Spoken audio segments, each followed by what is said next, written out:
So the international break is upon us, which means goodbye WSL. Hello, everyone's favourite convoluted tournament, the Nations League. And England will be facing Portugal and Spain because it's not a calendar year unless England face Spain. And the squad dropped earlier this week. What are people's thoughts? So no Kiara Keating. No Kiara Keating. She's instead with the under 23s. Yes. She's yet to work her way back into the senior squad, which I think is probably the biggest omission there in terms of like names we've seen recently. Anna Morehouse, perennial third keeper in the squad. Yeah. We'll get onto the rest of the squad, but that video they posted revealing all the squad and it had their like cap numbers, and then Anna Morehouse was the only person in the squad to have not actually received a cap for England.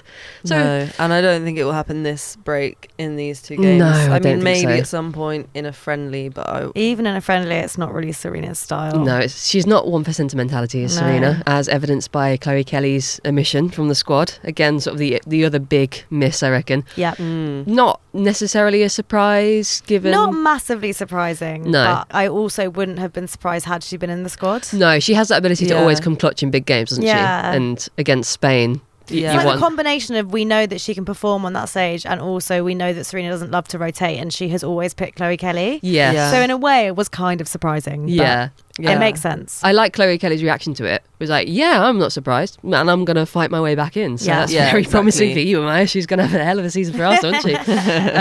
Shall I run through the squad quickly, and then we can just sort of... sure. So yeah, in defence we had Millie Bright, Lucy Bronze, Jess Carter, Niamh Charles, I think it's her first time back since her shoulder Since injury. her injury, yeah. Maya Letitia. So Chelsea FC, basically. Yeah, Chelsea FC thus far. Maya Letitia, Esme Morgan, Millie Turner, Leah Williamson and Lotta Wubben-Moy. And then midfield, Laura Blinkilda-Brown, Grace Clinton, Ruby Mace, Jess Park, Ella Toone, Kira Walsh.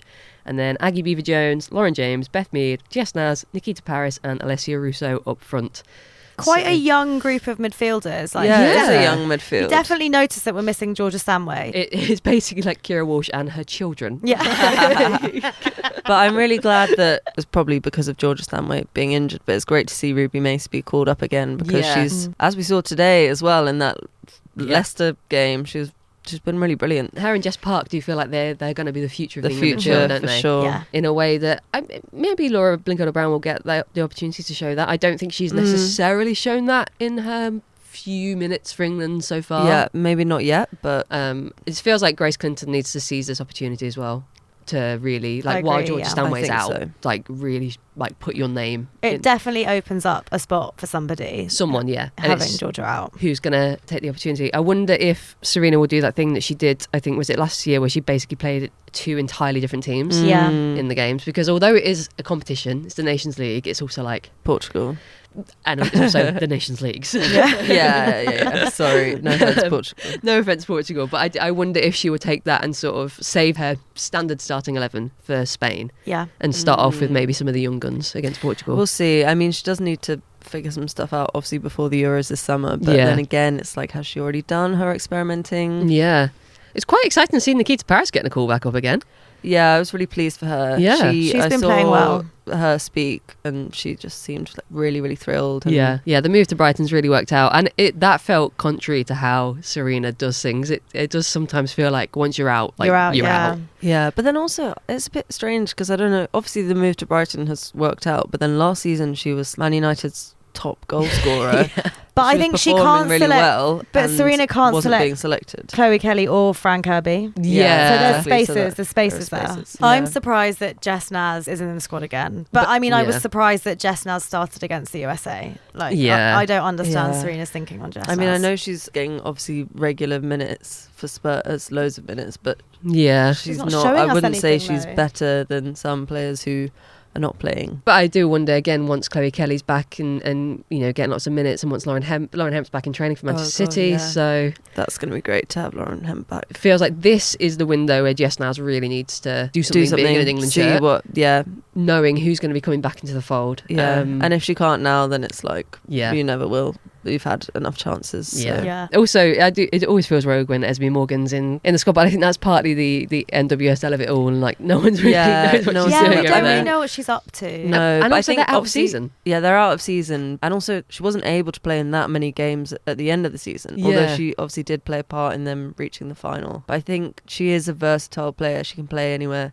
supposedly, on the on the back line, which I imagine is kind of what Serena sees in her. Yeah. Although she can have her sketchy moments. I know, we really are missing Alex Greenwood, aren't we? Yeah. Oh, Alex. I hope. Although I really am so Man United pilled with the defenders, but I think Millie Turner and Maya Letitia, what a centre-back match-up there. United have one of the best records in the league for clean sheets this season. I think our defence, even though we're missing Alex Greenwood, I feel pretty confident in the selection. Yeah, the selection, that's pretty stacked. Yeah. It's the midfield that feels lighter than usual. It's kind of exciting, yeah, but light. So we're facing Portugal first on Friday and then Spain, the big one, at Wembley next Wednesday. What are our predictions for the... I think we should be able to put beat a few Portugal. past Portugal. Yeah. Although knowing England recently, we've had opportunities in games where we could really put them to bed and score loads of goals. We've just wasted loads of chances. Yeah. My mind thinks back to that South Africa game. Yes. Although it was just a friendly, it was like, this should be the opportunity where we're scoring loads of goals and building our confidence up. Exactly the same with the Switzerland game. It's like, why aren't we taking this opportunity to... As long as Jess Park starts, I feel good about us beating Portugal. Oh, that's your line on it. I just think the last few times I've watched England, sometimes they're just banging their head against a brick wall and trying the same thing again and again and again, which isn't working, whereas she is trying different things, and she seems to kind of ignite this creativity. Like I remember last time against the USA, I think it was, she made Beth Mead play in a way more exciting and creative way, and without her that wasn't happening. So I hope she starts. She feels like when Georgia Stanway first broke through, that level of excitement, like it's that all over again, isn't it? And Portugal are exciting. They're exciting in the Women's World Cup, but I think we should be beating them. Should be. And then when it comes to Spain, who knows what will happen there? That feels less of a foregone conclusion in England's favour, doesn't it? That's Maya's prediction there, everybody. Just a long noise. Scary. I think it will be exciting. It is exciting. Scary but exciting. Yeah, and again, Lucy Bronze and Kira Walsh have been playing with that team for a long time, so not going to be kind of too ruffled by them, which is great. And also, I think actually sometimes the younger players like Jess Park and Grace Clinton and that lot are kind of like less deferential to those sides. They've not had the experience of being on losing to them. Spain, exactly. So maybe that will help. It's going to be an exciting game. I'm really looking forward to going. You're both going to be there, aren't you, at Wembley? We are. So you can report on the ground from what the vibes are like. You're going to be in the Bring the Noise, the England home fan section, are you? Going to be bringing I think we are in the home fans. I mean, look, we're not the people that book the tickets. No, we have people to do that for us. But they always get us really good seats. Oh, good save. Good save there.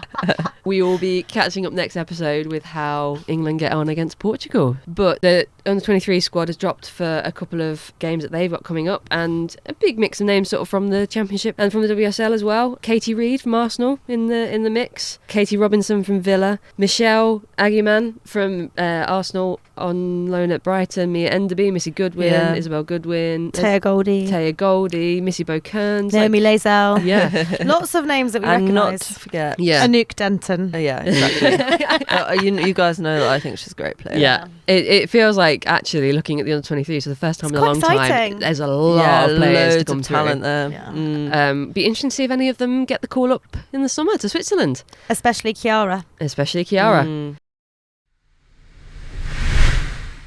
I think one of the reasons that we all love women's football so much is partly to do with how kind of inclusive it feels, like not just at the grassroots where we're kind of more involved, but also like even in the top flight, more so often than the men's game, in fact. But I think sometimes the fact that women's football has that label of being inclusive kind of makes us as fans, as teams, as managers, as players, as the WSL itself, sometimes complacent when things happen that actually are really serious, and it kind of stops them looking at these kind of systemic issues for what they are. So I guess recently that has really come to the fore, I think. So with Bunny Shaw, we kind of touched on it last week that the WSL hadn't actually issued a statement specifically calling out racial abuse. They still haven't done that, which I'm actually really surprised about. I'm shocked by. It feels like, especially with how much they have been questioned and criticised for not doing that.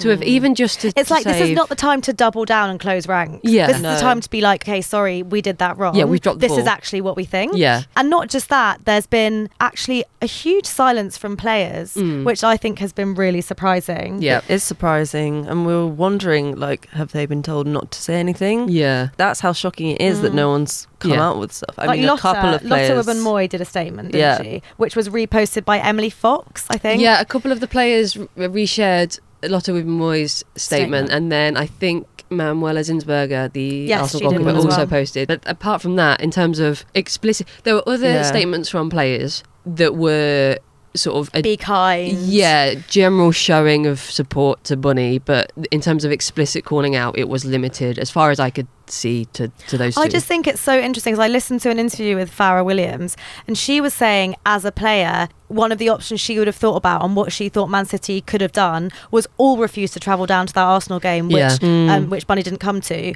as a show of solidarity. They are so far from that, not even posting on social media about it. So I think that has been actually quite shocking, and I think, you know, it's a conversation that comes up a lot. I know Enya Luko's spoken about it a lot, the kind of lack of diversity in the national system. I think we had 8.6% of players in the World Cup squad in 2023 weren't white, which is obviously terrible. And when you look at our squads, I mean, the Arsenal squad was criticised for it last season. Compared to the men's game, it is a really stark issue. Yeah, the pathways for players. It comes down to, obviously, when we talk about discrimination and racism in football, it's like so many, the issue is from so many angles. But in terms of actual pathways for people into football, so much of it comes down to funding. Because men's football academies, there's so much support for players and players' families and making it accessible for talented young footballers to have access to those academies, which there just historically has not been for women's football. So when I went to that talk that I mentioned a couple of episodes ago at Glastonbury, and it was moderated by Sherelle, the DJ, who grew up in East London, grew up just around the corner from Hale End, and was mad into football, really talented young footballer. And I think she said she got in touch with Arsenal and said, like, do you have a girls' academy? And didn't realise it was not based in Hale End. It was based out in the suburbs. Really inaccessible. You can't get public transport there. You know, it's not accessible for people from all different backgrounds to be able to have access to these talent pathways, and therefore it becomes like a inherently closed off system. And then the problem that then happens, it becomes systemic, because then, like, young players of colour can't see themselves replicated in, like, if you think about how many South Asian players there are, like, really, I think almost none. If you can't see yourself, then like, why would you ever think that was a viable path for you? And so that has, I think, probably compounded in the women's game. But then I know that there has been loads more kind of investment in the last kind of 5 years or whatever in trying to tackle that, but I guess it's just not trickling through yet to the top it's level. Obviously a slow. But I think there's still, you know, it's unbelievable that the league hasn't issued a statement about racial abuse. Like, they need to show that they actually care as well. Like, it's not enough to say, well, we have put money in. With Bunny Shaw, the wave of racist and misogynistic, but specifically racist abuse that she was receiving. And there's a lot of things in the men's game. So Kick It Out is a really prominent campaign within the men's game, because I feel like the discussions, unfortunately, of racial abuse received by players are much more prominent in the men's game. Because it's much higher profile. Because it's higher profile. It's more established.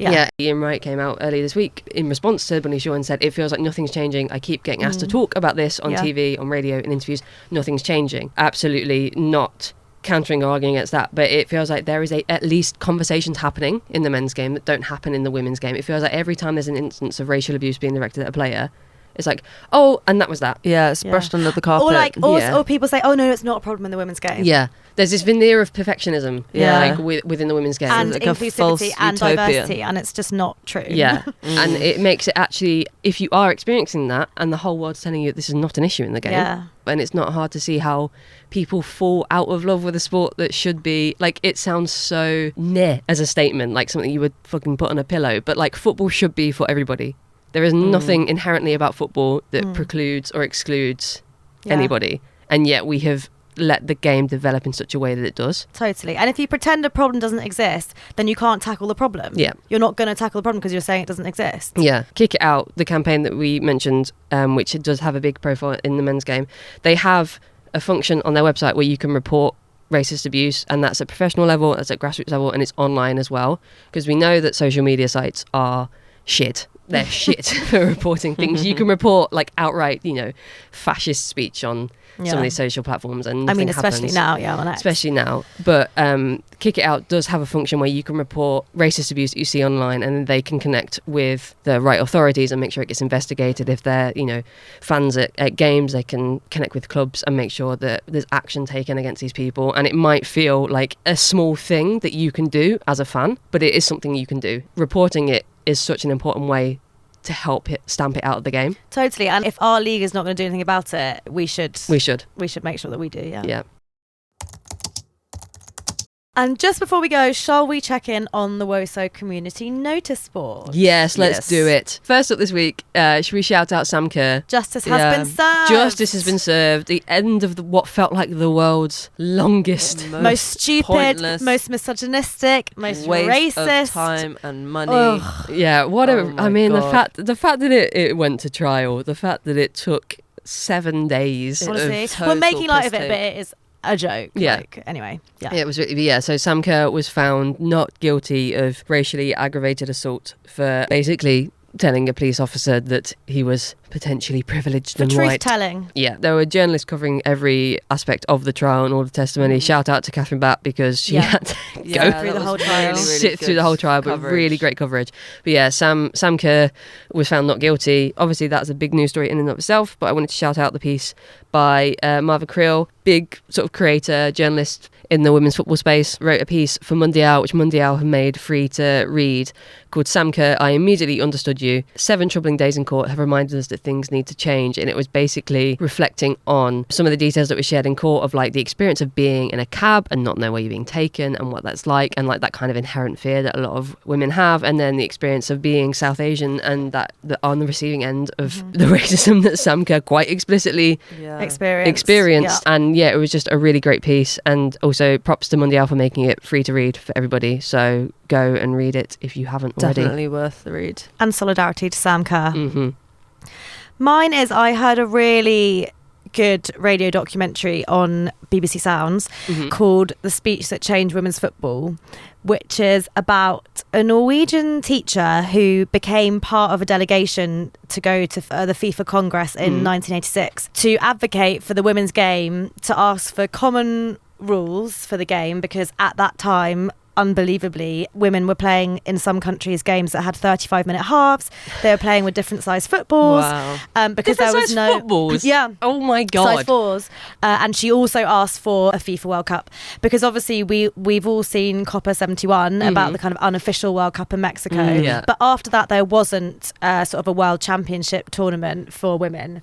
So yeah, she went and did a speech. She was the first woman to ever do a speech at a FIFA Congress. And following that, FIFA did 2 kind of trial tournaments that were FIFA World Championships in 88 and 91. Because all of the men's World Cups didn't count as trial tournaments, clearly. Exactly, yeah. But in 1995, we had the first FIFA Women's World Cup, which Norway won. And as the documentary kind of outlines, a lot of that was down to Ellen Ville. Oh no, what have you got from this for this week? So recently, a lovely couple won the Euro Millions, Wow. which in itself is amazing Amazing. news. But they also decided to do something really amazing with that, which was invest in the Durham women's team. Oh my God, I love That is that. amazing. And so they're now, investors in the club and on the board of the Durham women's team. Wow. They're already fans or supporters of the women's team, and so it's kind of also a dream for them to be able to support them. That is like what you dream of as a fan, isn't it? Especially fans of smaller teams, like being able to make like a material tangible difference. difference to that. Oh, that's so Ryan cool. Reynolds. The Ryan Reynolds effect. The Durham Ryan Reynolds. I saw an advert on the tube the other day, which really threw me, because I was walking through Bank Station and I saw sort of Frida Marnham's face on the side of the wall. I was like, that's not an Arsenal advert. And it was an advert for Islington's most impressive wine bar with an amazing terrace out back, and that's how they're now promoting Arsenal, specifically Arsenal hospitality, I think. But yeah, as the wine bar in Islington for you to go and enjoy, and then see a little bit of football. And I wonder if it's an answer to Chelsea's bottomless brunch. And I love the idea that like every WSL club is now going to market itself not on the football, not on like the culture and the heritage of the team, just on like it's a really bougie drinking experience. Well, actually, For the Huns. they have to hit the target market with me. Yeah. Bottomless brunch did not get me, but wine bar, I'm in. Oh, wine bar. Oh, well, yeah, I just love the idea that you'll have like someone market themselves as a craft beer bar, someone will be a gym palace, someone will be a 2-for-1 Sex on the Beach out in East London at Chugwell Construction Stadium. Actually, I think West Ham could be a gin palace. Yeah? Gin. Yeah. Gin's quite East London. I kind of see that for you. Yeah, like proper East End. Yeah. Yeah. But yeah, I really hope that's what we're moving towards, that like weird bespoke drinks marketing and more makeup partnerships, and that's the WSL sorted. That's it. The Hunnification of the WSL. That's all we've got time for on Screams this week, but we'll be back next Tuesday with all the latest from across women's football, including how the Lionesses have done against Portugal in the Nations League. But until then, follow us on Instagram, TikTok, and all of the socials at screamers_pod, or drop us an email, if you like, at screamerspod@gmail.com. And follow Screamers for free wherever you get your podcast to always be the first to know when new episodes drop. goodbye. Bye.